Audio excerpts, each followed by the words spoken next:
নমস্কার বন্ধুরা, কেমন আছো সবাই? আশা করি ভালো আছো। তো আমরা যে বকখালি গেছিলাম, বকখালি যেদিন আমরা বেরিয়ে আসি আর কি হোটেল ছেড়ে, তো সেদিনকে ভাবলাম কয়েকটা জায়গায় ঘুরেই যাই, যেহেতু গাড়ি নিয়ে এসেছি। তো চলো, দাদাভাই বলছে চলো আগে তাহলে গিয়ে হেনরি আইল্যান্ডটা ঘুরে আসি। আর বকখালি থেকে ঠিক আমাদের বাড়ির দিকে ফিরতেই মানে হেনরি আইল্যান্ডটা পেয়ে গেছিলাম 5 কিলোমিটার। আর তারপরে যে ভিতরে গেছিলাম, এখানে অবশ্য টিকিট বলতে নিয়েছিল আমার আর দাদাভাইয়ের 20 টাকা, আর গাড়িটার জন্য পার্কিংয়ের জন্য 10 টাকা, টোটাল 30 টাকা দিয়ে চলে গেলাম। এত বড় এরিয়া জায়গাটা, তবে ভিতরে কিন্তু এই রাস্তা ধরে ধরে যাচ্ছে। হেনরি আইল্যান্ড কিন্তু এতটাও কাছে নয়, প্রায় আমাদের গাড়িতে আরও 2 কিলোমিটার ভিতরে যেতে হয়েছিল। তারপরে মেন যে হেনরি আইল্যান্ড যে সমুদ্রটা, তবেই কিন্তু আমরা পাবো।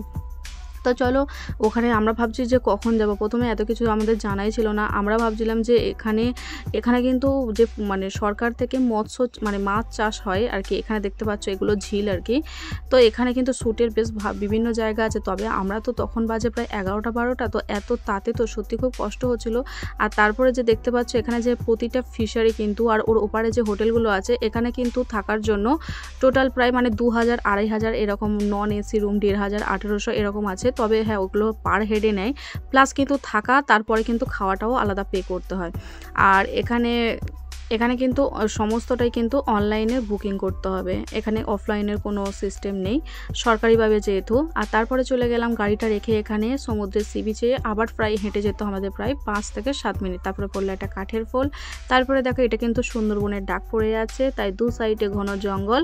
তবে হ্যাঁ, এখানে কিন্তু আরেকটা মজার কাঁকড়া দেখতে পেয়েছি, যেটা আমরা যে বকখালি গিয়ে স্নান করতে গিয়ে এক ধরনের কাঁকড়া দেখেছি, তবে এখানে দেখলাম একটা অন্যরকম কাঁকড়া। তবে এখানে বলে দিয়েছে যে সমুদ্র সি বিচে যাবে, বেশ কিছুক্ষণ থাকা যাবে, তবে কিন্তু এখানে স্নান করা যাবে না, যেহেতু এটা চোরাবালি। এখানে সাইনবোর্ডে পরিষ্কার করে লিখে দিয়েছে যে একদমই এখানে থাকা। এই যে কাঁকড়াটা দেখো, যেটা জুমিং করাচ্ছে, অনেকটা দূরে আছে কিন্তু কাঁকড়াটা। যাই হোক, ক্যামেরাম্যান যে ছিল, চোরাবালি থেকে সবাইকে সাবধান, এখানে কিন্তু পরিষ্কারভাবে লিখে দিয়েছে। তো অবশ্য ওখানে কিন্তু পুলিশ ফোর্সও আছে, তারা একটা টঙে বসে আছে।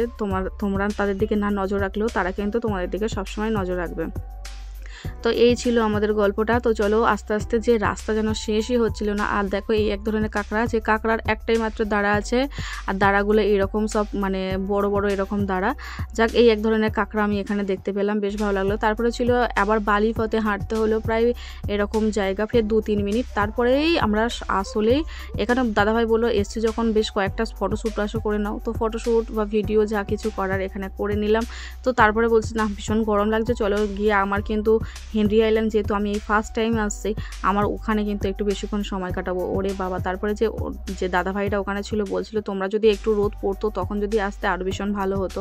তো কি করবো, চলে এসেছি। আর আজকে যেহেতু বাড়ি ফিরতে হবে, তো আমাদের হাতে যেটুকু সময় আছে সেইটুকু সময়ের মধ্যেই হেনরি আইল্যান্ডটা কাটাবো, এরম সিদ্ধান্ত নিলাম। তারপরে গেলাম। ওয়াও, এখানে কিন্তু বকখালির থেকেও বেশি স্রোত। আর এখানে যেহেতু চোরাবালি ছিল, যদিও এটাকে স্নান করতে পারবো না, যাই হোক।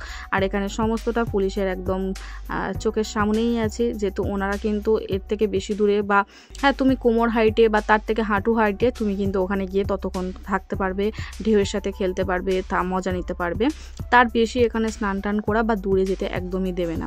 তো এখানে বেশ বড় বড় ঢেউ আসছিল, বেশ ভালো লাগছিল। এখানে আমি অনেক ফটো দুটো হাত দুদিকে ফাঁক করে শাহরুখ খানের স্টাইল দাও, শাহরুখ খানের স্টাইল। তো দেখতে পাচ্ছ আবিরের কিরকম, এটা শাহরুখ খানের পোজ দেওয়া হলো। কি দাদাভাই কি পোজ দিতে বললো, আবির কি পোজ দিতে। তোমরা ভাবছো এখানে বসে আছে কেন, এখানে আছে ওয়াচিং টাওয়ার, যেখানে কোনো টাকা পয়সা লাগবে না, ফ্রিতেই দেখতে পাবো। তো সেই ভিডিওটা পরের ব্লগে আসতে চলেছে, কারণ সেইখানটায় দেখতে গেলে আর পুরো এরিয়াটা দেখতে গেলে পরের ব্লগের জন্য অপেক্ষা করতে হবে।